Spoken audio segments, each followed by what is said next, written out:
Good evening. Peeling back the mask while the DPP is calling out Miguna on that bluff tonight.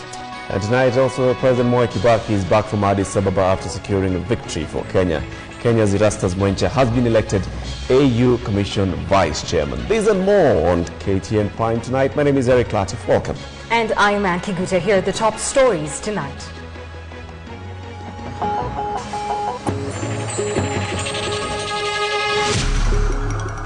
Karoli Omondi sues Miguna for defamation. Iranian terror suspects freed on bond.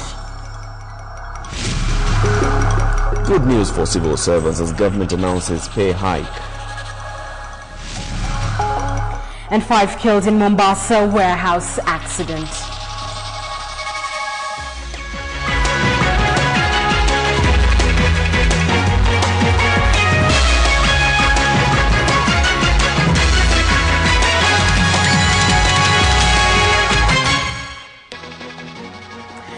Thank you for joining us.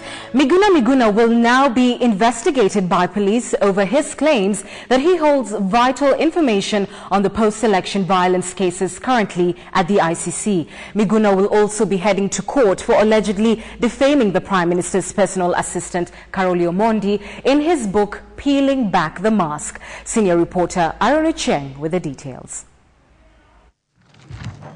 The Director of Public Prosecutions, Keriako Tobiko, has instructed Police Commissioner Matthew Itere to investigate former Prime Minister's aide Miguna after he purported in public that he holds vital information on post-election violence that could incriminate certain individuals within ODM. But in a response, Miguna says, under the Witness Protection Act, Tobiko and Itere's job is to protect him and not to threaten him.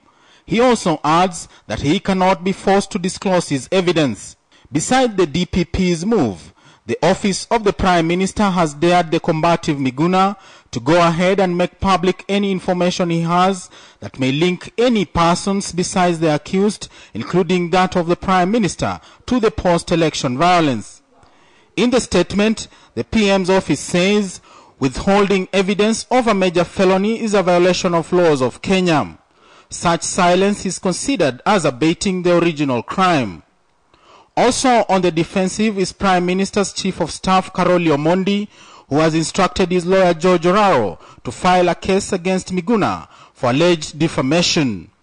Also sued along Miguna is local newspaper that serialized Miguna's book. Omondi says in a statement, the concerned persons act in bad faith in publishing the defamatory material without having taken reasonable care to ascertain whether or not the allegations were true or false. Miguna says he has not been officially served with the lawsuit.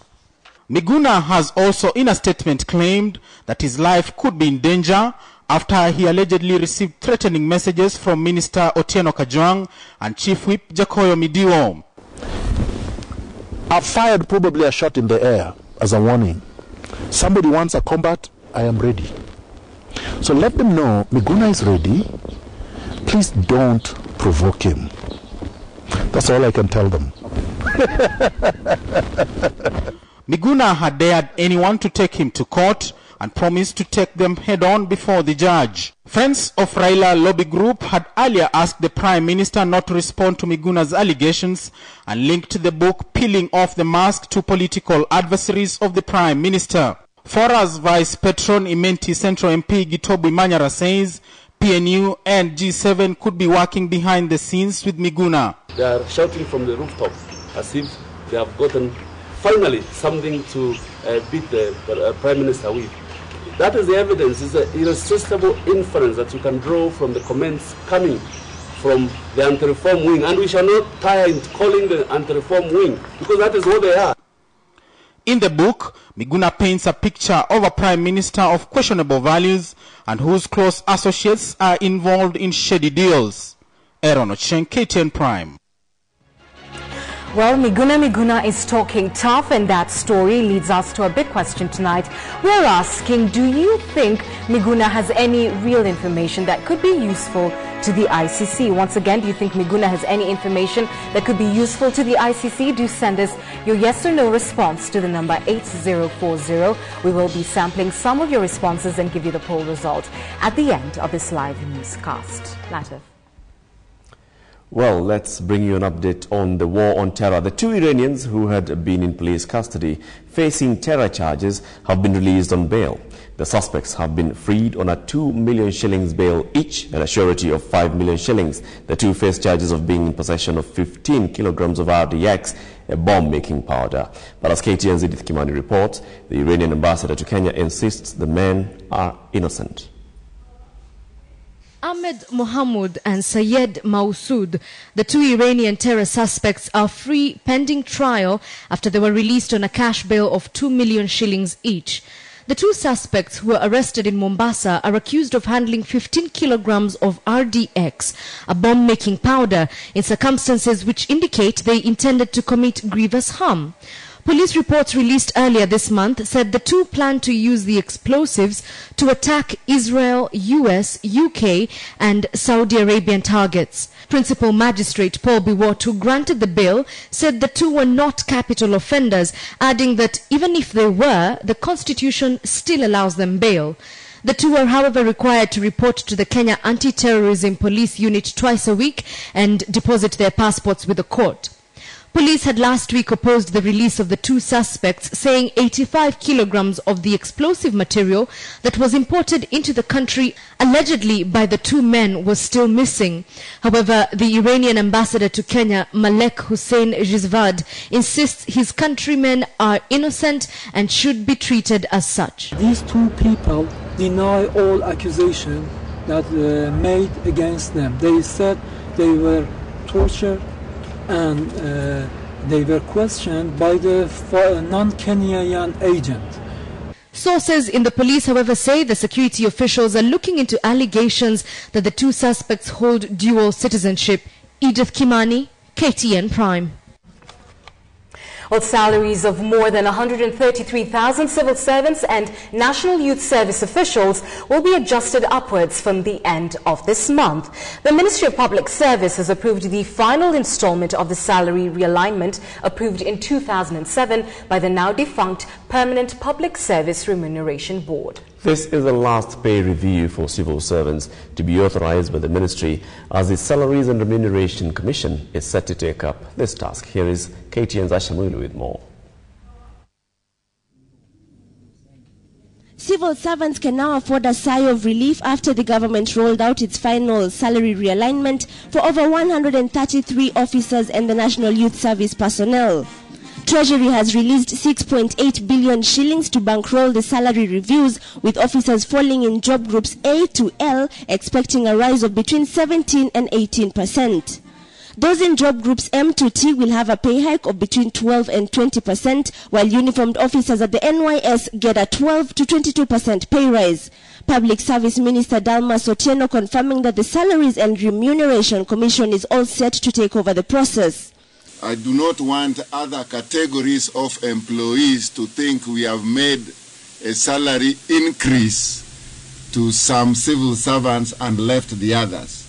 This is actually a debt that had been approved before, and only payment is commencing now, 1st of July, after Treasury was able to make available the funds.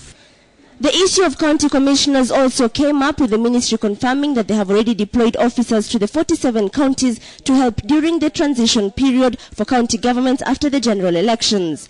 They will take over their mandate under the new constitution, but they will get the staff already performing those functions on the ground. Now, when they decide their recruitment policy, which has to be open anyway under the new constitution, some of our staff will be free to apply for those county jobs. Each county will have its independent salary review board for civil servants working under the county government, but will also work under the advice of the Salaries and Remuneration Commission. Ashamwilu, KTN Prime.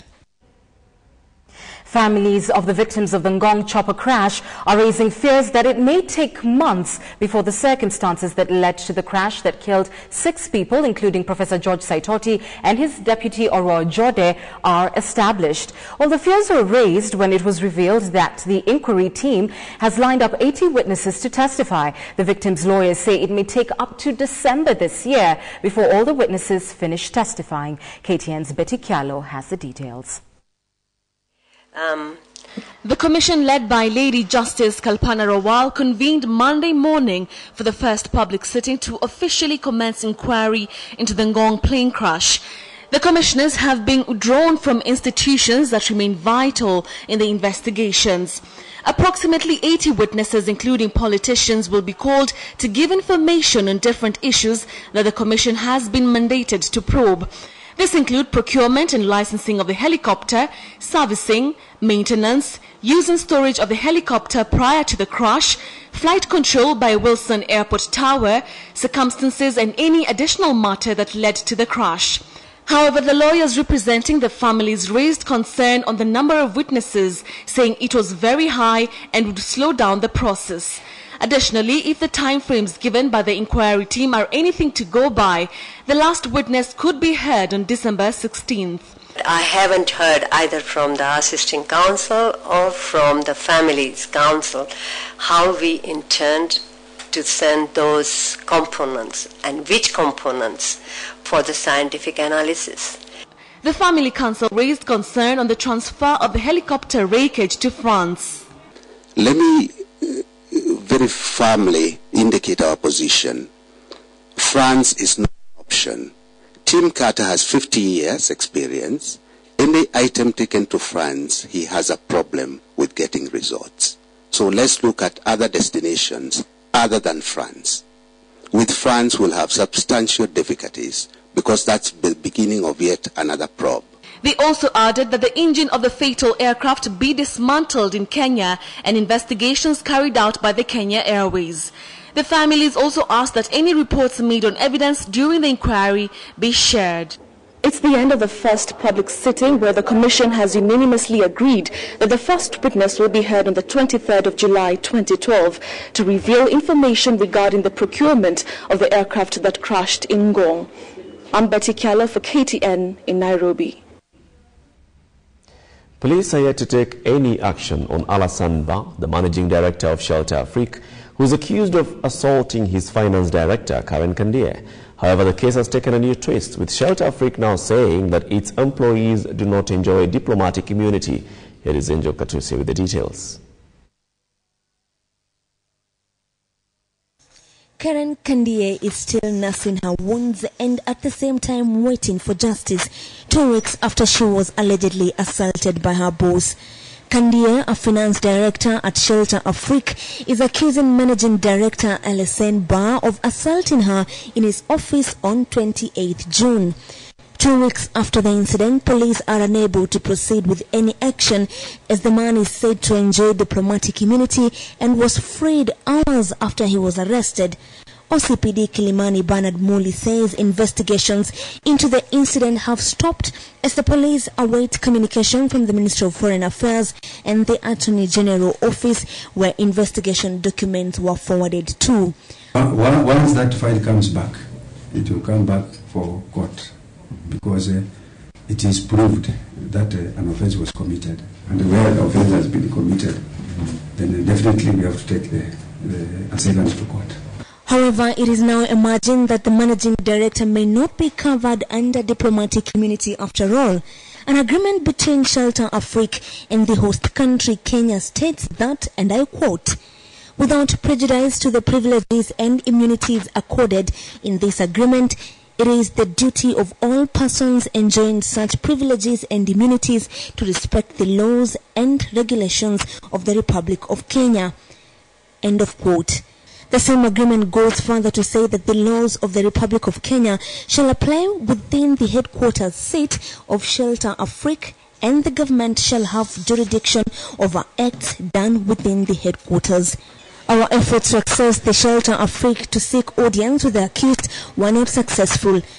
There are fears that the accused may flee the country as authorities take time to decide on how to handle the case. Sisi tumesema hiyo shirika Shelter Free iondoe ile kitu ambayo inaweka nini. Over the weekend, Prime Minister Raila Odinga asked the Kenyan government to waive the diplomatic immunity or deport the managing director. The ball is now on the edges and the Ministry of Affairs court. For KTN Prime, I'm Angel Katusia. Presidential aspirants stepped up their campaigns in a vote hunt mission to win the hearts and minds of Kenyans. We have an update on 3 of them. Eldoret North MP William Ruto toured the North Coast. Gatanga MP Peter Kenneth was in Isiolo, while Deputy Prime Minister Musalia Mudavadi wrapped up his Mount Kenya campaigns. Well, ahead of a bruising presidential contest, aspirants are leaving nothing to chance as they try to outsmart their rivals on the campaign trail. While some presidential candidates cooled their heels from a busy weekend campaign schedule, other presidential candidates intensified their vote hunt. Eldoret North MP and URP presidential candidate William Ruto led his URP brigade in the North Coast, pitching tent in Mariakani and Chonyi. The Eldoret North MP warned secessionist group MRC against boycotting the 2013 elections. Kama mnataka mambo yenu yabadilike, tuondoe umaskini, tuondoe ubaguzi, tupunguze njaa, nyinyi lazima muwe tayari kuungana na Wakenya wengine, tupige kura, tuweke viongozi ambao wako na nia njema na mipango ya sawasawa katika uongozi, ndio tuweze kuondoa shida zetu na changamoto zetu kama Wakenya. Amuwe sisi tukutana wale viongozi shupavu Kenya nzima, na sisi chama cha kabila au cha mtu mmoja, tukaunda chama cha URP, tukasema ni kusema na kutenda. Meanwhile, URP aspirants countrywide will hold National Aspirants Forum on Wednesday, 18th July in Nairobi's Nyayo National Stadium. Elsewhere, Kenya National Congress presidential aspirant Peter Kenneth presented his portfolio for his presidential quest to Isiolo residents. Lazima tujue ya kwamba ni taifa kwanza, makabila baadaye. Tujue sisi wote ni Wakenya. Tujenge nchi kama Wakenya. Watu wakija kukuambia sisi ni kabila tupige hii siasa, ujiulize na waulize kabila linaweza jenga taifa? And Deputy Prime Minister Musalia Mudavadi wrapped his weekend campaign tour of the vast vote-rich Meru region, traversing Mount Kenya East and Tharaka Nithi County. The UDF presidential candidate presented a bag of promises to his supporters. In our interests as Kenyans, tuhakikishe kwamba tulia, alafu wakati wa uchaguzi tupige round ya kwanza, tumalize mchezo in 90 minutes na tusiwe na extra time, kwa sababu tunataka pesa hizo ziende kwa kazi nyingine ya kuhudumia wananchi wa Kenya. Confusion continues to build up in the NGO Council as two groups claim control of the office, while each party now claims to be in charge, accusing the other of operating illegally. The stalemate led to a confrontation today at the Kasarani Sports Ground, where the faction led by Ken Wafula was locked out of a meeting. This was the situation at the Kasarani Sports Ground where the two factions clashed. One faction led by Ken Wafula was barred from entering the premises, as the other one led by former Juja MP Stephen Dicho alongside Davis Njuguna continued with the meeting inside. Wafula accused the opposing faction of being used by politicians to rebel against the council with an aim of removing him as the council's chairman. Because there is political interest, succession politics. Somebody thinks that an NGO council led by Ken Wafula may not or may fail to endorse them when the time comes for the presidency. On the other hand, the members of the council who are holding the meeting at the premises said that Wafula had been suspended because of poor leadership, adding that members who had been locked out did not meet the requirements of attending the meeting. We have rules we follow. One of them is that you have to pay. So if you have not paid, if you have not come with a certificate from the organization and you have not been given authority by that organization to represent them in the meeting, you cannot be allowed in. This is our own rules, so we cannot break them because other people are breaking them. Wafula's faction threatened to expel Ndicho and Davis for interfering with the council operations. So Miguna Miguna's new book, Peeling Back the Mask, has caused a ruckus in town, and it's the topic of our big question tonight, where we are asking you, do you think he has any information that could be useful to the ICC? Please just send us your yes or no response to the number 8040. We will be sampling some of your responses and give you the poll result at the end of this live bulletin. You are watching KTN Prime. Just ahead. Well, the incumbency dilemma on Spotlight 2012. That's coming up shortly after this break.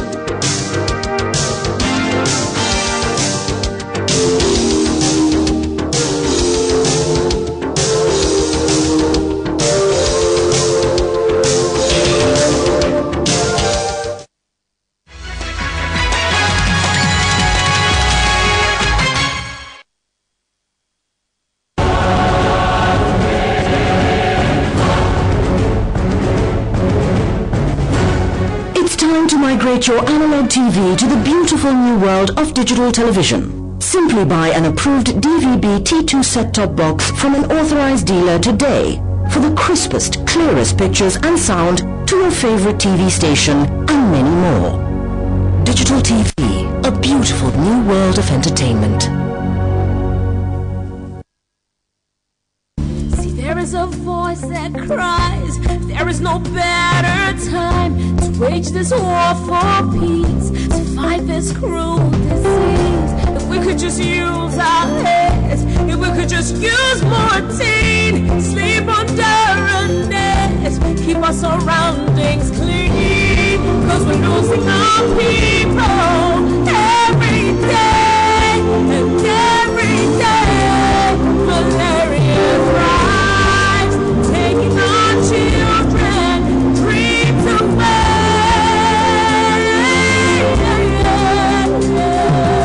We stand prepared, and we take a stand to fight malaria. So please lend save our future, take the lead. We can do it, we're a team. Together we're one team.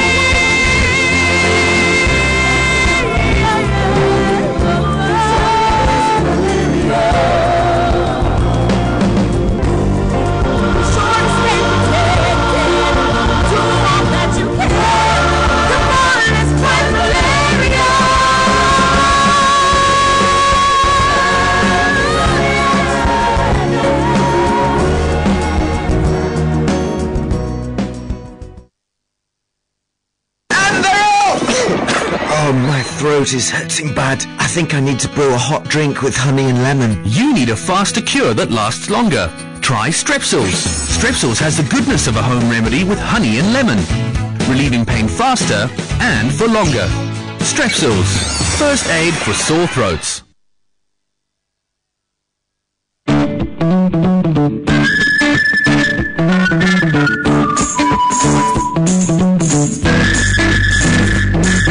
It's simple. The more queues you avoid, the more you can make of your day. Go straight to the store or fill up without stopping at the ATM or bank. Visa debit card. It's fast, convenient, and safer than carrying cash. More people around the world go with Visa.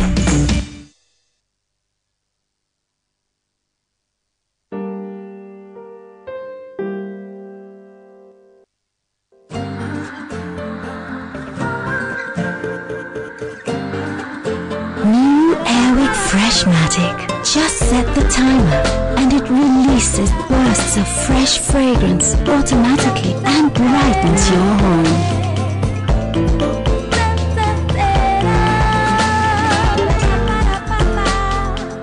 Something in Airwick. African dishes in association with Golden Fry. How to prepare mahamri. Ingredients: 3 cups all-purpose flour, 1 level teaspoon dry yeast, 1 tablespoon Biddy's margarine, 1 egg, 3/4 cup sugar, 1 cup coconut milk, half a cup milk optional, 1 teaspoon cardamom powder, golden fry oil for frying. Instructions: in a glass bowl, mix the eggs, milk, Biddy's margarine, coconut milk, cardamom and sugar until smooth. In the mixture, add the flour and knead into smooth and elastic dough. Divide the dough into 4 portions, then set aside covered with a kitchen cloth and leave in a warm place to rest for 1 to 2 hours. If the dough is not elastic enough, add some all-purpose flour.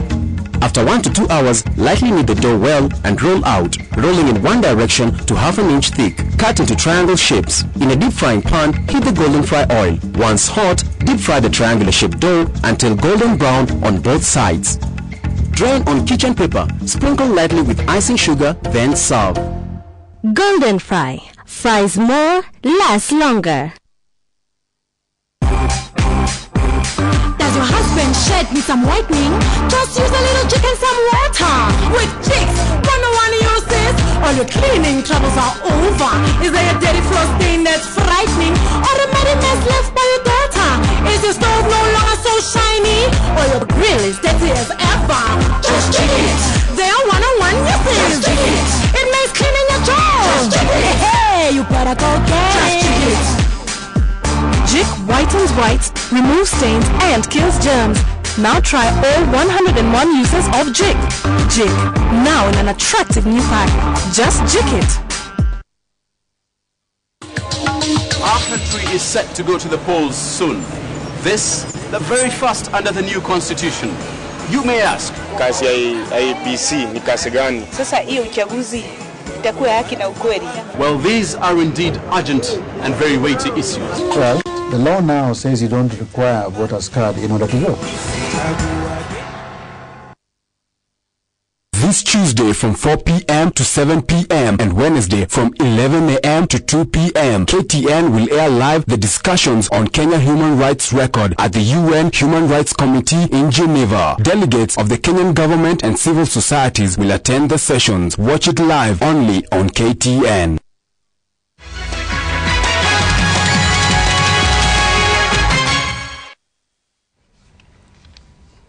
Welcome back to KTN Prime.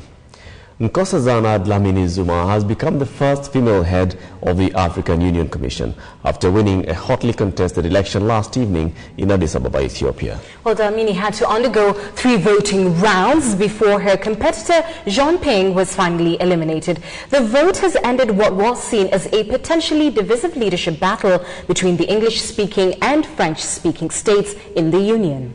The contest to head the commission of the 54-member AU had been deadlocked since the previous vote at a January summit ended in a stalemate. The umpires had persisted through a summit of AU heads of state held in Addis Ababa at the weekend. As the head of the organization's executive arm, Dlamini faces an immediate challenge to try and gain UN Security Council backing for a military intervention on northern Mali. Time for Spotlight 2012, and political posturing and scheming preceding the general election has provided fodder for a fierce battle between the contestants taking part in this round. The presidential seat elicits the toughest contest. Kenya's election history has proven that the presidential elections are a contest between the opposition and those in power. KTN shines the spotlight on a possibility that 2013 elections may just adapt this routine.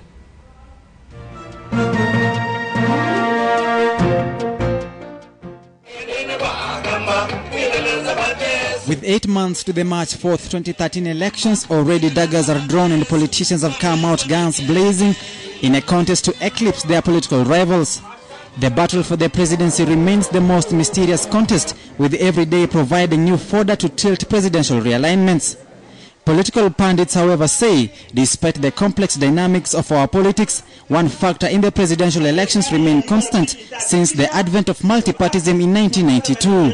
It's really a pity that in the politics of this country, we have not been able to come up with political platforms that are driven by particular issues, be those issues economic or social issues.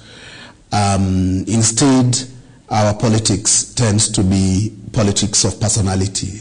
There's always a tendency in any elections to have, forces against the incumbent. So is the incumbency jinxed, or is it that it excites a lot of opposition, generating both love and hate against the incumbent in equal measures? Obviously, it's more difficult to remove someone from power than to put someone in power. A quick flashback to the 1997 general election. It was former President Daniel Moi on the former ruling party KANU against a stiff opposition onslaught led by President Mwai Kibaki, then Democratic Party presidential contender. Opposition then was disjointed, with several parties clamoring to dethrone Moi from the presidency, but ended up splitting their votes and were handed a whipping at the polls. If we go back to the 90s, the elections, especially after the first multi-party elections, one thing which seemed to come to the fore was the fight against Moi, that people wanted to get Moi out. In 2002, a rejuvenated opposition coalesced to form the National Rainbow Coalition to hand first-timer presidential candidate Uhuru Kenyatta considered Moi's project a defeat in that election. President Mwai Kibaki ascended to power, succeeding Moi in the country's first defeat of an incumbent-sponsored candidate. The opposition kind of coalesced against Uhuru. That Uhuru was seen as the incumbent in quotes, in the sense that he was being prepared by Moi. Fast forward to 2013 elections, history appears keen to repeat itself. The politics of either pushing Raila Odinga into power as an individual, irrespective of his history, irrespective of any issues that relate to his performance as Prime Minister. It's him as an individual on the one hand, and on the other, it is a strategy to block him. More often than not, the incumbent is usually accused of deploying state machinery in their campaigns to maintain grip of power. But the 2013 elections provide a dicey kind of matrix, with both Vice President Kalonzo Musyoka and Prime Minister Raila Odinga high in the government's pecking order, and President Mwai Kibaki out of the political contest, who remains to be the political villain as the incumbent. Obviously, the Prime Minister is seen as the incumbent, in the sense that he's in the government and he's now, running for presidency. Now he wants to be the president. The sins committed during the coalition government are partially attributable to him. So if there are any sins that have been committed over the last 5 years, he would still need to answer to some of those sins as part of, the principles. Prime Minister Raila Odinga, as if conceding to the battle of the incumbency, says the next general election will be a two-horse contest. A 41 against 1 political card of some sorts. Already opposition against the Prime Minister has tilted the scales, with virtually majority of presidential aspirants talking of forming coalitions with everyone but the Prime Minister. Politicians will always respond to a particular thing. So because one of them said this election is going to be, I think it was the Prime Minister, that these elections are going to be about reforms, then of course the others have to respond to that. Political punches are flying all over, with the presidential aspirants attacking each other's character. Matters of constitution implementation and socio-economic issues have been given a cold shoulder, usually mentioned in passing in the campaign trail. It's a strategy of polarization, that you are either with us, reformers, or you are not with us, and therefore you are a non-reformer. And I think this is always very dangerous politics, because it does not address the key issues. And I think it is really an opportunity for Kenyans to start asking the tough questions of our leaders. It is a high-stakes game that has retrogressed to ethnic balkanization and jostling of financial muscle to outpace opposition in the race to State House. Sam Ogina for Spotlight 2012. There's bigger things to do rather than answer the trash coming from Miguna. Purposely, Miguna is sponsored in order to the Prime Minister to sink to his level. The Prime Minister will not sink to that level to answer him. He doesn't play in the same league with the likes of Miguna.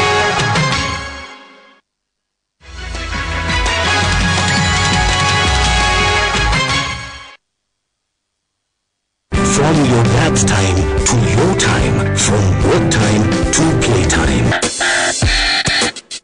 The The Nissan NP200 is defined by its fusion of practicality, performance, underlying strength, and straightforward style.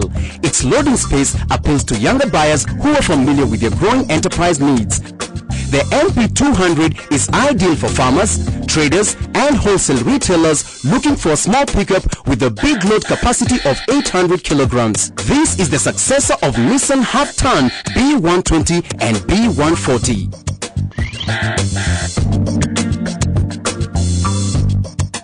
Nani kama Nissan?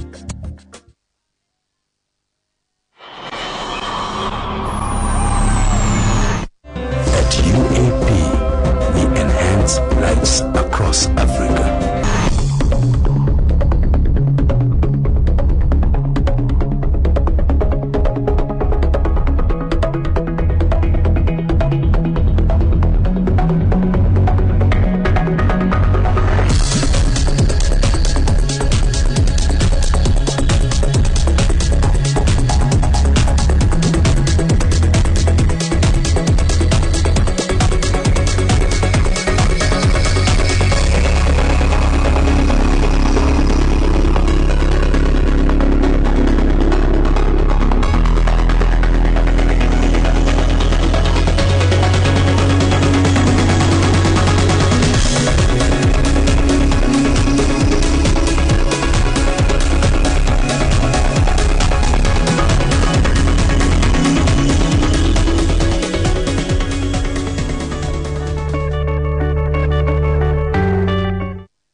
Insurance, investment management, property investment, and financial advisory.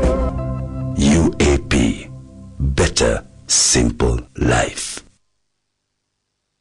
In My Health on Tuesday, why women and children must stop dying. Faith healing is dangerous. It will kill you. How to use coffee to lose weight. Why the new HIV home testing kits not a good idea. Get your copy of The Standard.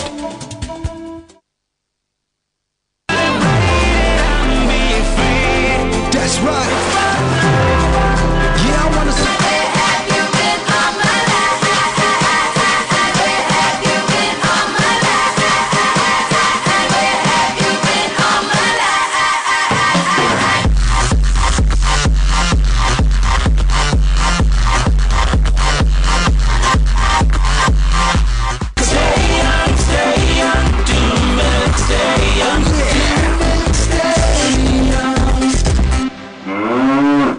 Milk. Every year, 15,000 women die as a result of pregnancy and child-related issues in Kenya. The statistics are just staggering. 5 out of every 100 children will not reach their first birthday. And for this reason, Philips Healthcare Africa and KTN have brought together Saving Mother and Child to discuss the way forward.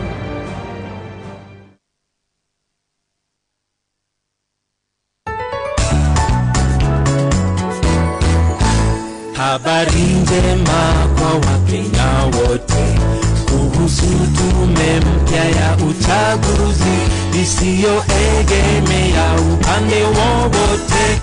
IEBC, your vote, your future. This Tuesday from 4 p.m. to 7 p.m. and Wednesday from 11 a.m. to 2 p.m. KTN will air live the discussions on Kenya Human Rights Record at the UN Human Rights Committee in Geneva. Delegates of the Kenyan government and civil societies will attend the sessions. Watch it live only on KTN.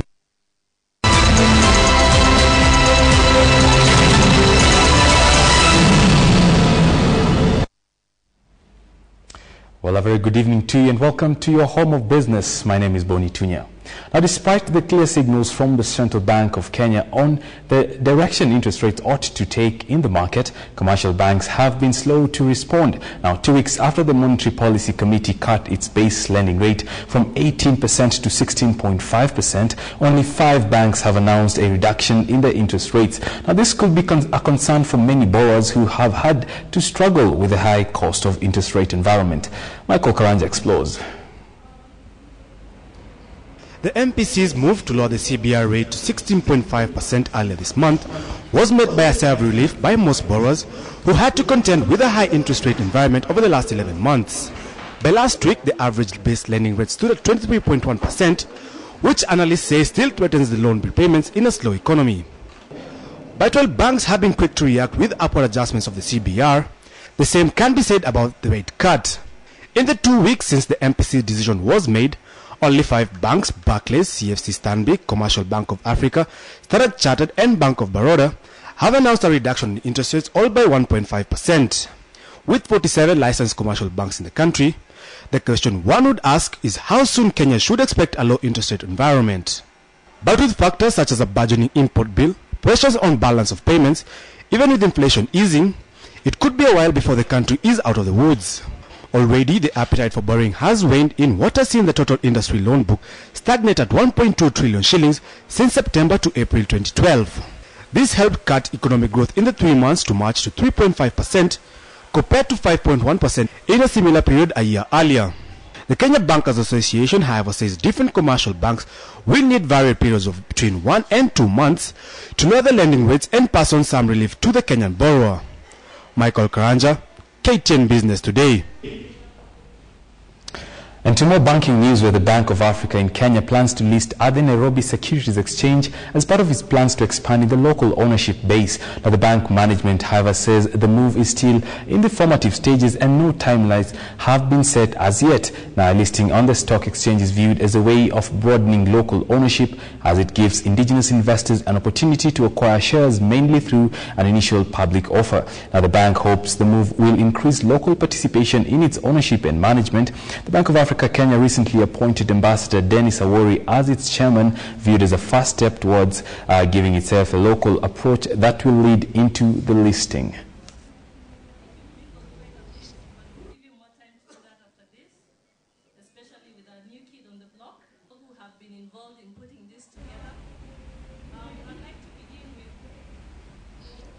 And now moving on to other corporate matters. Corporate internet service provider Access Kenya Group has connected 400 commercial buildings in metropolitan fiber network in Nairobi and Mombasa. The company has invested over 100 million shillings this year alone towards the expansion that will cover 45-kilometer stretch in Nairobi and additional 20 kilometers in Mombasa. Now, the expansion will see the company's total fiber network coverage extend to cover 350 kilometers in just 2 towns. Now, this year, Nairobi Securities Exchange listed company is targeted to connect 100 buildings on its network in Nairobi and Mombasa, with a planned expansion in Mombasa to cover Nyali in North Coast. The corporate internet service provider, with a market share of 42%, is seeking a new market in data backup, disaster recovery, fiber and premise FTTP solutions, targeting property development, as fiber subscription grew by 3.9% in the first quarter of 2012, reaching 38,000 users.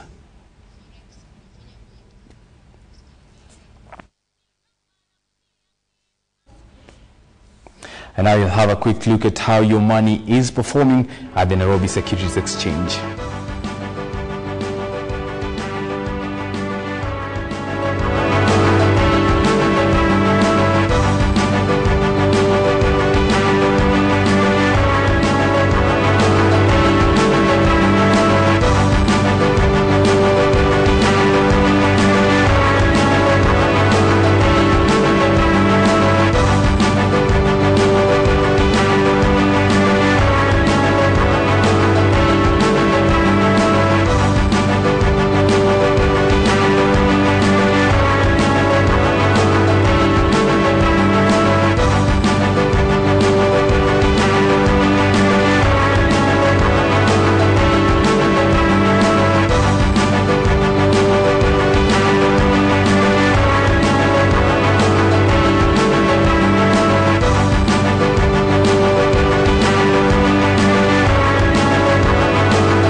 Well, and that's your business. We do this again tomorrow. My name is Boni Tunya. Do have a lovely evening.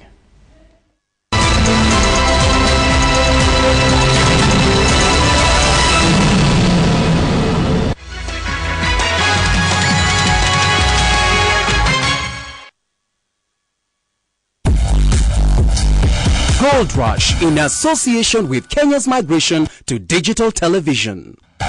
No gold medals will be won here, but thousands of people will still turn up 24